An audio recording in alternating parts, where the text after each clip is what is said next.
All right, welcome back to the 700 Club. It's time to bring it on with your email questions. And let's start with Jess, who writes in, does God permit divorce if the spouse refuses to stop cheating? What if you tried everything to make your spouse happy and they refuse to stop cheating, Pat?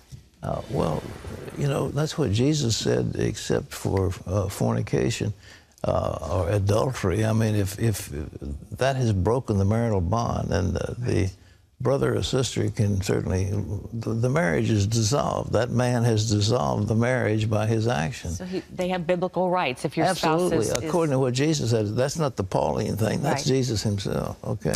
All right, Kathy says, my 34-year-old son recently died, and I started watching Life After Death stories on YouTube and have seen them on the 700 Club. They've been very comforting to me. I've probably seen 50, and they all have similar experiences. The details are different, but the basic message is the same, that God is love. Not all of these people were believers, but they still felt God's unconditional love. If they weren't believers, why did they get to see heaven? Look, I can't comment on fictional stories that you've seen on YouTube or on some story. I'll tell you what the Bible has to say. It is appointed unto man once to die, and after that the judgment.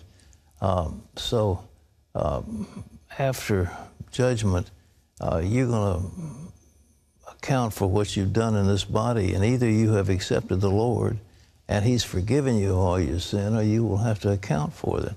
And from Chauncey Crandall, who's had people die, the ones who, the sinners have found that they've gone to hell, and it's not, they wake up in some paradise.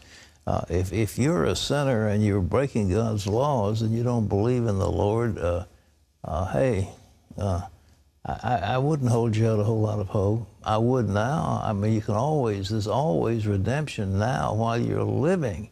But once you're dead, the deal is sealed. Keep that in mind. All right, what else? All right, May writes in, my son gets an extra communion packet of bread and wine from the communion plate on the first Sunday for my daughter-in-law and takes it home to her after church because she prefers not to attend church. Is my son right in taking the communion to her? You know, I don't think God is all hung up on ceremony. Jesus said, they that worship Him worship in spirit and in truth. And the Bible says, don't forsake yourself, the assembling of yourself together. So I think that to stay apart from any kind of church is breaking God's plan. But taking communion in a fashion like that. Unless you're sick, and, you know, unless you're sick and you just can't get right, there. But, that's right. you know, Jesus said, do this in remembrance of me. Well, do you think you can take communion at home? So people think you... Of course you can take communion at home. Where two or more gather together in my name, there I am in the midst. Of course you can. Yeah. All right. That's what I think. All right, John says, I have been a Christian for 30 years. 4 weeks ago, I began having panic attacks when it's bedtime. I've sent the spirit of fear and timidity out of our home. I sleep 2 to 4 hours every 3 days, and it's really affecting my whole atmosphere. I enjoy Bible reading, and it's even made me too tired to read.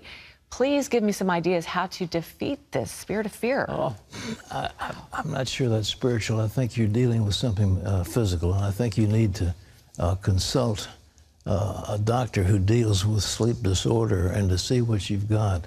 There's something, I think, chemical that is causing your motor to run overtime, and you're not resting. And I think I don't see that as a spirit of fear, but I don't know you, so I can't be, you know, precise. But you're asking for something, and, you know, that's what doctors do. They check off, you know, certain potential symptoms to see if that's the one that works. So I really would go to a physician who deals with sleep disorder and see if there isn't something that's triggering this. How tormenting. You're trying to go to sleep and then you're having panic attacks right when you need rest. That's right. So yeah, hopefully a doctor. But I don't think that's a spirit of fear. It doesn't sound that way.